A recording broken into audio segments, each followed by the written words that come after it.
So Paul Ryan is in the top 5 worst at this point.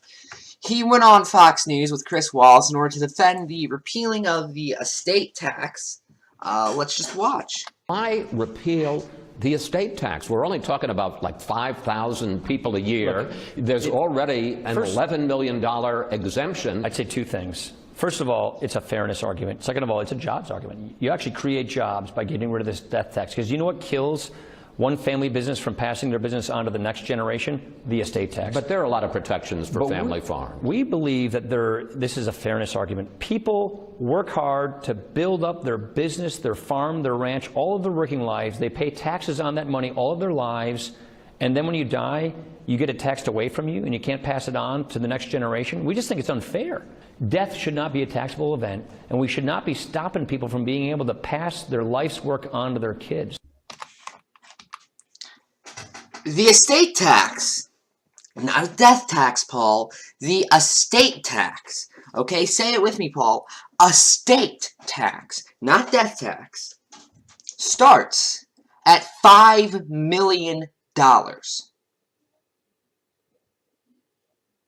Okay? You following, Paul? So that would mean, think about this, Paul, that you get this huge exemption from it, and you still want to pass down more. And keep in mind, it's not 100% tax. At no point is it 100% tax. However, this is an important thing that I don't think Paul Ryan realizes. $5 million is a lot of money. It's more than the average American makes in his lifetime, Paul.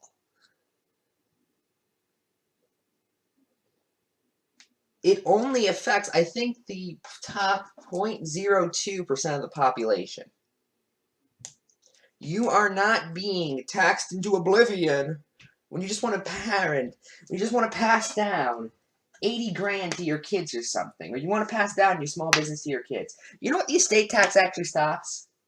It stops people like, I don't know, off the top of my head, I could be a huge dick and say Donald Trump, but just think of your own example, who never worked a day in their life, but their daddy maybe worked really hard, so they get a business, they get a life of luxury. Where's the pull yourself up by your bootstraps argument in that case, by the way, Paul? I like that. Pull yourself up by your bootstraps if you're a single mother making minimum wage. If you were part of the good sperm club, never mind. And as for your fairness argument, what are you talking about? How was it fair that these people were born into families where they could inherit $5 million? You think most people have that money? How is that fair? It wasn't fair. They were born in the good sperm club, as Kyle Kalinske calls it. And all that means is what you're doing is you're just defending the top 0.2%. As for your jobs argument, which at this point is just one of the Republican cards. It's like the first 51 cards. Citation needed, Paul. Like, citation needed.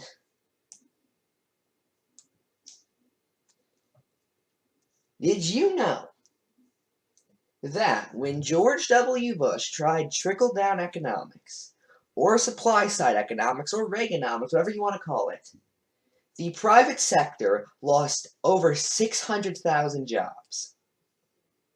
Did you also know that Jimmy Carter, who was considered to be a bad president when it came to the economy, and to some extent rightfully so, created 1 million.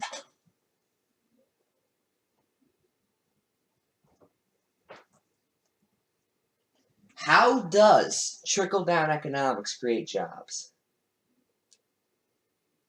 I want an answer, Paul. And you won't give it to me. That's it. I'm Ephrom, and good night.